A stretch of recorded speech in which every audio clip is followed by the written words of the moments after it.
Tendele kidogo hapa. Tusome mstari wa kwanza. 1 2 3 twende. Kwa uchangamfu. Twende 1 2 3. Sasa sio kwa sababu nimekuambia usome kwa uchangamfu. Hiyo ni neno la Mungu nalichukua wewe. Haleluya. Usema mshaji asije akasema na nisome neno la Mungu ili kwa uchangamfu. Je, nisome lakini ndani humu nali imekunjamana hivi. Unalifanya neno la Mungu? Unalifanya neno la Mungu? Sio kwa sababu nimekuambia, si ndio? Unalifanya neno la Mungu?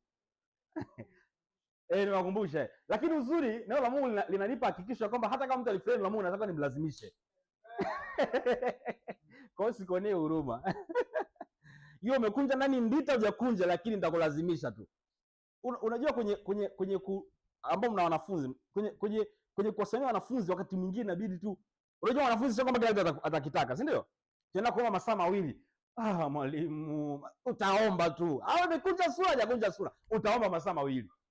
Hivi unafahamu kwenye ile kitabu cha Mathayo sura ya 17, wakati Yesu anachukua wanafunzi kwenda mlimani kwenda kuomba. Si ndio? Amewachukua kwenda mlimani kuomba. Kumbuke mchana walikuwa na activities wanafanya. Tena ukumbuke walikuwa ni ushers kwenye mikutano, si ndio? Wote wamejazana watu 7,000, wao ni ushers. Wahudumia nini? Chakula. Wewe tajiri ni je? Wanatuambia mwe Petro. Wewe kwa mtu anataka hivi. Sio unazunguka, sio ushers wanafanya. Najua mshakuaga ushers unajua. Unahangaika wewe unahitaji hichi, mtoto analia kule. Mama naweza kumsaidia na wewe. Wanafanya hivi. Then usiku muda anaja tunaenda kupumzika sasa ndio tunaenda mlimani kwenda kuomba. Yesu. Ndio utagundua unaweza kaomba pale alikuwa amelala. Ni kwa sababu ya uchovu. Haleluya. Wanasema basi ndio tuombe. Baba ni kwa sababu pia ya uchovu. Activities wao wanafanya lakini Yesu anambia mlale msilale mtakato hapa. Mkishtuka mnasema baba mtalala. Lakini uwepo. Haleluya. Ndio maana tunagundua mimi hata nikiwa nafundisha ukilala nitaendelea. Haisababishi nikunde. Nitaendelea. Utaamka utanikuta naendelea utalala. Utaamka utanikuta naendelea utalala. Sijali. Ndio mambo unajizoesha katika neno la Mungu. Haleluya. Yaani hamna kumuonea mwanafunzi huruma. Ukimwonea huruma ndo unamharibu. Unamharibu. Unataka kuomba, unataka kuomba. Kama ujisikii wala usijali. Ujisikii. Haleluya. Haleluya. Hivi unajua miongoni mwa kitu ambacho Yesu ameleta kama foundation kwenye kanisa ni kuleta usawa kwenye kanisa. Ni kitu kizuri sana. Kwa sababu wewe uje hapo ni PhD holder. Hivi PhD ni holder wale? Wewe ni una namna fulani ambayo iko hivyo. Ukija kwenye kanisa unawajibishwa. Unajua hiyo? Useme kwani hujui ni nani? Tunajua wewe ni nani lakini hapa tunatambua kama muamini. Yaani hapa tunakutambua kama ni muamini. Utawajibika kama waamini wengine wanavyowajibika. Haleluya. Haleluya. Kama ni kuosha vyo utaosha. Mimi bwana hujui utaosha. Kama utaki nenda. Haleluya. Ndio hapo sasa kwenye neno la Mungu halinaga yaani utalichukua utalipokea vile lilivyo. Utapokea vile lilivyo. Utalipokea vile lilivyo. Haleluya. Haleluya. Haleluya. Haleluya. Glory! Haleluya. Utalipokea na Mungu kama lilivyo. Kwa hiyo manake ni kwamba neno la Mungu lipo kwa ajili ya kunijenga. Kitu ambacho kinanijenga nakipeleka katika namna ya unyonge. No. Sio katika namna ya unyonge. Haiwezekani. Unajua kitu ambacho kinakujenga ni kama vile ambavyo chakula sio unakula kinajenga mwili, si ndio? Ushaona mtu anakula chakula yuko hivi. Akiwa na njaa ndio utakuta amekaa amenyongonyea. Ukimletea chakula unaona mpaka tabasamu mpaka jina la mwisho unaliona huko. Si ndio? Atabasamu anasema, wokovu umefika. Anatabasamu anafurahia. Sasa wewe bila neno la Mungu manake wewe ni mtu ambaye uko katika hali ya unyonge. Haleluya. Wewe katika hali ya unyonge. Neno la Mungu linapokuja hivi unachukuaje? Msaada umekuja. Ndio tunaomba msaada umekuja. Shida imekuja. Haleluya. Na nikiwa nakula chakula chote sibakishi. Haleluya. Haleluya. Lakini una njaa chakula kinakuja. Kweli. Haleluya. Kwa sababu inatuonyesha kwamba huyu anayo njaa ila hajui kama ana njaa. Kwa tutamlisha tu. tutamwekea hata zile GI utakula tu. Haleluya, haleluya, tuko pamoja hapo. Kwa hiyo hapa anaelezea kwamba upendo wao unajenga, yaani hitimisho la upendo ni kujenga. Kwa hiyo mtu ambaye okay, kwa sababu tunajua tunazo karama, si ndio? Sema nazo karama za Mungu ndani yangu. Kwa hiyo sasa, kwa sababu ya karama za Mungu ndani yake, anasema ujuzi wa zile karama unaweza kumfanya mtu akawa na majivuno. Kuwa katika namna majivuno ndo anarejea kule ni tamaduni za sanamu. Haleluya. Ni tamaduni za sanamu. Tamaduni za sanamu zinapelekea mtu kuwa na majivuno. Na ndio tangulia mtu anakuwa ana upgrade mpaka ule uchawi ili kusudi kwamba aendelee kuwa bora, aendelee kujivuna. Kwani Simoni mchawi ilikuwaje? Alivuna wakina nani? Wakina Petro. Alivuna kina Petro wanahudumu kwenye karamu. Inawezekanaje mtu anamwekea mikono ananena kwa lugha? Wakasema ninaomba hichi kipawa. Nipeni hichi kipawa kwa fedha, anakinunua. Ni kusudi upgrade ili aendelee kujivuna. Haleluya. Kwa sababu ndio namna sanamu ina operate. Ya kwamba majivuno yanaanzia kwenye sanamu. Unajua sanamu maana yake nini? Usidhani kwamba ile kinyago. Sanamu ni Bwana, ndugu zangu, ndivyo nitoka inanili.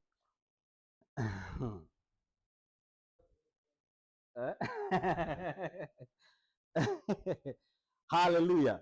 Okay. Maandiko yanazungumza kwamba sisi we are a workmanship. Sisi tu kazi ya mikono ya Mungu. Si ndio? Sisi tu kazi ya mikono. Wanasema tuliumbwa katika Kristo Yesu. Haleluya. Maana uumbaji wetu sisi waamini tu kazi ya Mungu. Ni kazi ambayo Mungu amecraft mwenyewe. Haleluya. Alafu kile Mwanzo sura ya kwanza anaanza kwamba tumfanye mtu kwa mfano wetu. Ile kwa mfano wetu na kwa sura yetu ni neno ambalo linarejea. Neno ambalo nafikiri ni neno ambalo kama sikosei ni Salem. Ambalo linarejea ni idol. Linarejea sanamu. Ambayo ile sanamu maana yake ina represent kile ambacho kimefanyika. Maana yake ni kwamba Mungu anapotaka kujitizama, maana yake anatizama kile ambacho amekifanya. Haleluya. Haleluya. Ndio maana ukija kuongelea nyaraka zinamsema kwamba Yesu Kristo ni mfano wa Mungu asiyefanyaje? Asionekana. Ni visible image of the invisible God. Haleluya. Haleluya. Alafu nasema si tu kazi yake tulifanywa katika Kristo Yesu. Maana uumbaji wetu ulifanywa katika nani? Katika Kristo Yesu. Zile footprint zile katika Kristo Yesu mwenyewe. Kwa hiyo tunataka ni kwamba image ambayo Mungu anayo unaitazama katika Kristo Yesu ndio unaiona kwa sisi hapa. Ndio kwenye kitabu cha Yakobo anaelezea kwamba ni kama vile mtu ambaye anajitizama kwenye kioo alafu akasahau jinsi alivyokuwa. Lakini anasema aitazamaye sheria ya uhuru na kukaa humo. Haleluya. Ile sheria ya uhuru maana inarejea kile ambacho kimemfanya. Maana nikijitizama kwenye kioo ambacho ni neno la Mungu, ninajitizama na kujiona jinsi nilivyo. Haleluya. Ndio utagundua kitu gani ambacho kinatokea baada ya kuamini. Unapata identity, si ndio? Identity inakupa authority, si ndio? Authority inakupeleka kwenye responsibilities. Haleluya. Haleluya. Kwa hiyo muamini ni zao la aina ile ambayo Mungu alivyo. Au muamini ni namna ambavyo Mungu alivyo. Kwa hiyo maana kwa hiyo muamini anaendelea kujifunza kila siku nini ajijue. Maana ninapomfahamu Mungu naendelea kujifahamu mimi jinsi nilivyo. Sasa hao unaweza ukajifahamu jinsi ulivyo alafu ukajichukia. Unajifurahia, si ndio? Unajifurahia, si ndio? Haleluya. Haleluya. Labda kama unajiangalia kwenye kioo unajichukia unasema nijiangalia hapa. Kwa kweli ni huzuni. No. Kila mtu anajifurahia, si ndio? Haleluya. Kwa mtu anajiangalia kwenye kioo anajichukia eti. Mbona sikitika? Hapo. Unakuwa unajichukia? Sio ujichukie. Unajiangalia unasema hakika Mungu na kutukuza. Si ndio? Sasa neno la Mungu linatuonyesha jinsi tulivyo. Maana linapokuja na lichukua kama ni mimi, najiona jinsi nilivyo.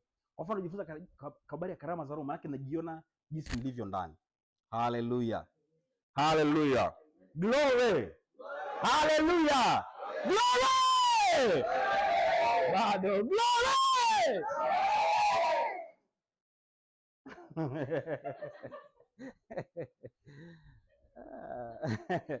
Okay, tuendelee. Tuelewana hapo mbele. Kwa hiyo sasa anasema kwamba upendo ujenga, si ndio? Lakini ujuzi uleta nini? Uleta majivuno. Okay, nilikuwa nakwambia kwamba desturi ya ujuzi ni desturi ambayo inaanzia kwenye nini? Kwenye sanamu, si ndio? Inaanzia kwenye sanamu. Kwa hiyo sanamu inaanza kuleta desturi ya majivuno. Haleluya. Haleluya. Manake muamini ambaye anafahamu kwamba anazo karama, alafu anaoperate kwenye karama, alafu anajivuna, manake tunajua kwamba kiini chake ni kwa sababu ya ujuzi alionao. Haleluya. Haleluya. Unajiita bulldozer miujiza. Sio bulldozer hiyo. Sirio? Au yani manake ni kwamba ninachomaanisha ni kwamba ile muamini anataka katika kile okay. Ile namna ambavyo muamini anajiona katika Kristo ndivyo inapeka katika kiini cha kuwa mnyenyekevu zaidi. Sio kujivuna zaidi. Ndio mtu akianza kujivuna tu, unakuwa ushajua kinachomfanya majivuno ni nini? Ni ujuzi. Na ujuzi unaanzia kwenye nini? Kwenye sanamu. Sanamu maana yake ni kwamba imempa feel proud na vile sikaji. Unaona? Sanamu maana yake inakuonyesha ulivyo. Ni resemble, ndio? Ni mfanano wako. Kwa hiyo kwa sababu ameona mfanano wake, imempa kuwa proud. Haleluya. Haleluya. Lakini sisi sio hao watu. Haleluya. Sisi tunadumu katika karama za Roho katika namna sahihi na bado tunazidi kuelekezwa katika upendo. Haleluya. Haleluya. Haleluya. Amen. Okay, 14 tumesoma pale. Angalia mstari wa kwanza. Tena mstari wa kwanza 14. Mstari wa kwanza 14. Tena moja milita tele.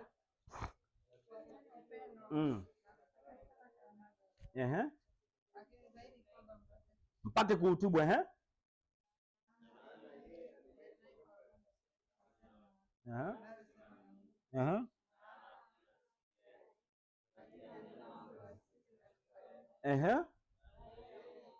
bali ye autubuye maneno ya kufanyaje? Kwa hiyo kuhutubu kunafanyaje? Kunajenga, si ndio? Neno kutupa neno prophecy. Kuhutubu kunafanyaje? Kunajenga. Kwa nini maana ya unabii? Unabii ni kusema maneno, ni kusema na watu maneno. Haleluya. Ya kuwajenga, kuwafariji na kufanyaje? Na kuwatia moyo. Kwa hiyo amesema kwamba yeye autubuye ulijenga nini? Ulijenga kanisa. Na kwenye sura 8 mstari wa kwanza amesemaje? Upendo ufanyaje? Kwa hiyo kwenye sura 8 amesema kinachojenga nini? Ni upendo. Kwenye sura 14 anasema kinachojenga nini? Ni unabii au kuhutubu. Tuko pamoja mpaka hapo? Tuko pamoja mpaka hapo? Tuko pamoja? Umeona zinavyoenda? Sura 8 amesema kinachojenga nini? Upendo. Sura 14 amesema kwamba ufuateni nini? Upendo. Na kutaka nini? Karama za Roho. Hapo asema unabii au kuhutubu ndio kunajenga kanisa. Haleluya. Haleluya. Haleluya. Tuko pamoja mpaka hapo? Tuko pamoja mpaka hapo? Tuko pamoja mpaka hapo? Kwa hiyo inamaanisha nini sasa? Inamaanisha sasa nini? Tunayo rule au tuna wajibu wa kuwa na mtembeo wa upendo katikati yetu. Tunao wajibu wa kuwa na mtembeo wa upendo katikati yetu. Karama za Roho au mambo ya Roho yanahudumiwa vyema kupitia mikono ambayo imeshiba upendo. Karama za Roho au mambo ya Roho yanahudumiwa vyema kupitia mikono ambayo imeshiba upendo. Imeshiba upendo. Na ukisema upendo maana unazungumzia ndani mwake unaona mpaka kuna ile hana, heshima. Haleluya. Ambapo ndani ya heshima tunaona ndio kuna ile God's wisdom, hekima ya kiungu au hekima ya Mungu. Kwa hiyo karama za Roho au mambo ya Roho yanahudumiwa vyema kwa mikono ambayo imeshiba upendo au kwa mikono ambayo ina upendo. Haleluya. Haleluya.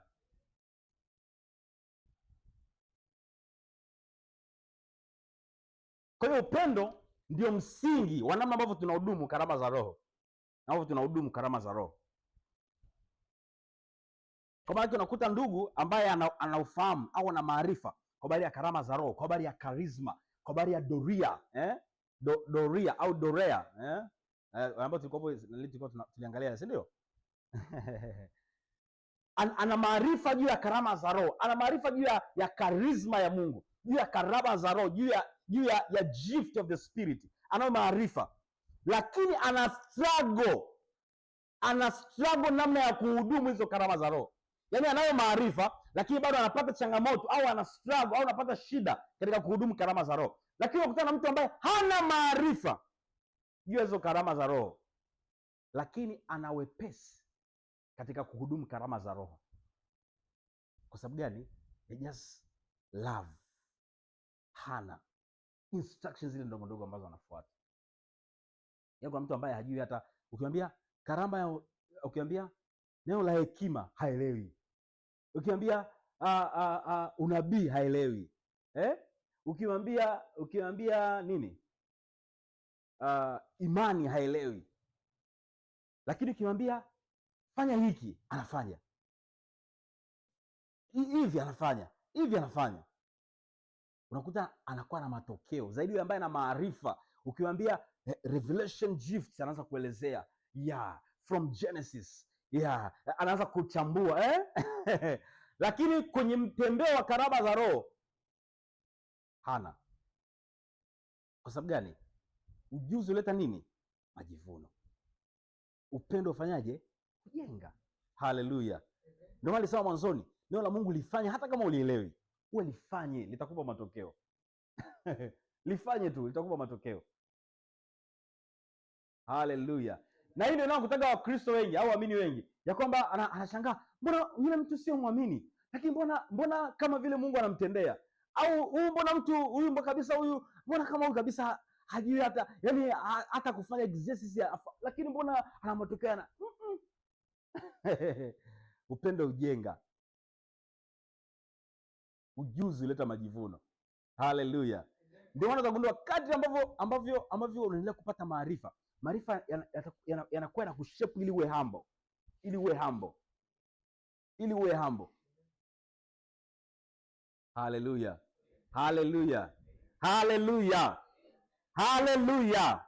Kwa maana yake nini? Kwamba kwa namna hiyo manake ninakuwa najiandaa kwenye makusanyiko ya watakatifu, ninajiandaa kabla, ninajiandaa masaa machache kabla ya kukusanyika na watakatifu, ninajiandaa wiki kadhaa nyuma, mwezi mmoja nyuma, ninafunga, ninaomba kwa ajili ya makusanyiko, kwa sababu ninajua ni mahali ambapo ninakwenda kupata faida.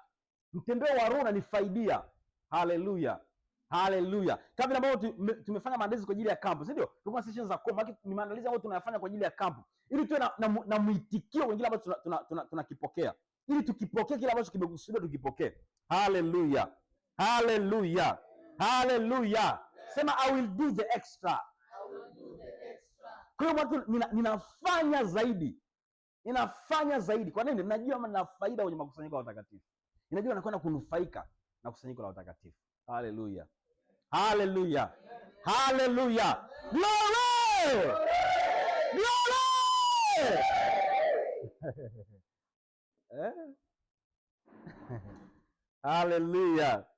Haleluya. Hakuna kwamba huyu ni expert. Hatuna expert. Hakuna ubobevu. Haleluya.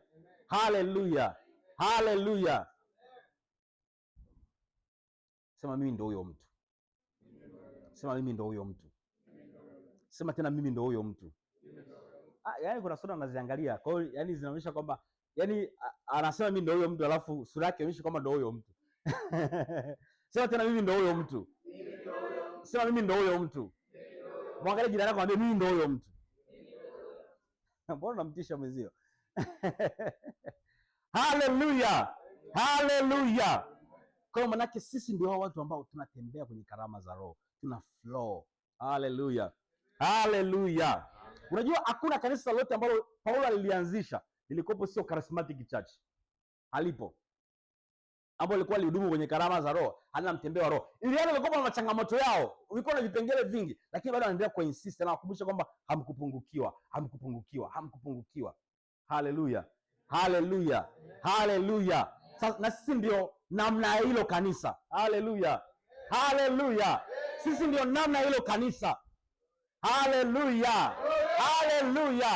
Kwamba katika mazingira yote bado tunajikumbusha kwamba hatujapungukiwa na karama ya Roho. Haleluya. Katika mazingira yote bado tunajipungukiwa kwamba tuna uwezo wa kuponya. Haleluya. Tuna uwezo wa kutoa unabii. Tuna uwezo wa kutembea kwenye karama ya miujiza. Tuna uwezo wa kutembea kwenye karama za kuponya. Tuna uwezo wa kutembea kwenye karama za semi.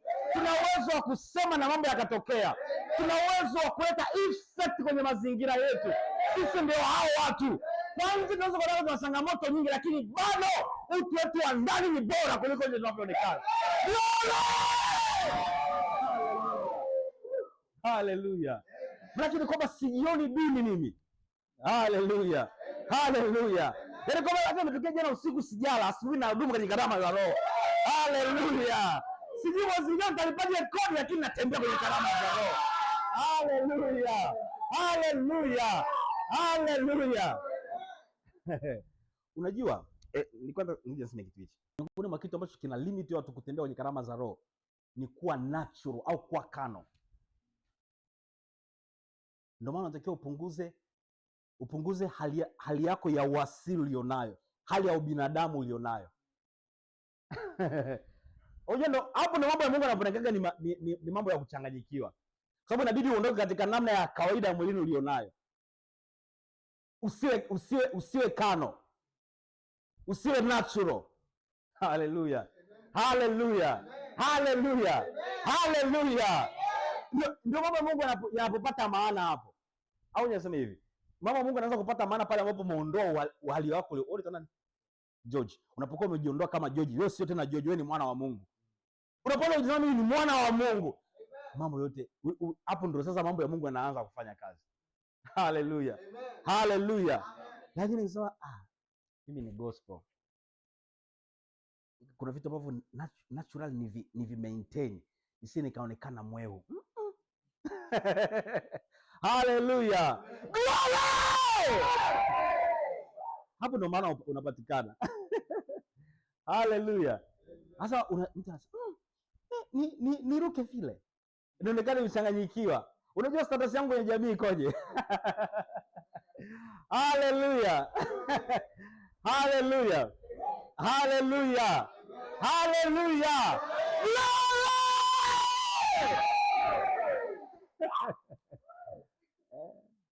Bado watu hawajaelewa.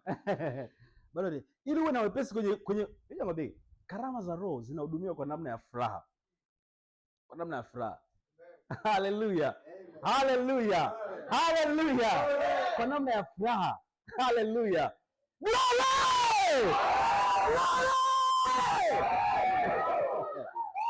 Sijasema unyoshe mikono. Glory!